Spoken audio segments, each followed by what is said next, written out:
press it down, and as you can see, that's how easy it is.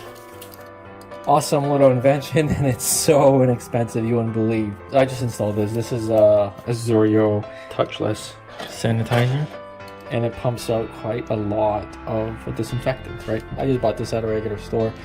This particular brand is not sold on Amazon. I mean, you could use soap if you wanted to have this in your bathroom. You could replace that with soap instead of disinfectant, but we kind of installed it when people come in, so it's right there. It's mounted, right? 2 screws they provided you. Here are the mounting holes. That's for your adapter. You can plug this into the wall. Connect it here, but just get this here back on. Alright, so that's in. Now they gave you this little black key for this, so you press this in and it pops it open, but you can do it without that. Alright, so the sensor is pretty sensitive, as you can see. The reservoir is right here. You open this up. This holds 1 liter of disinfectant. There's a switch on and off here, so you can turn it off and on. I'm just gonna turn that off, guys.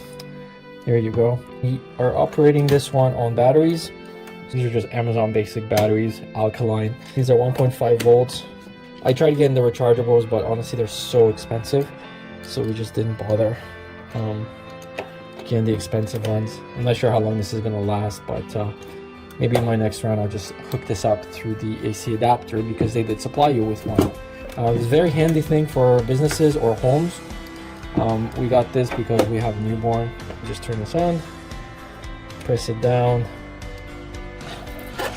and as you can see, that's how easy it is. Awesome little invention, and it's so inexpensive you wouldn't believe, at least on Amazon.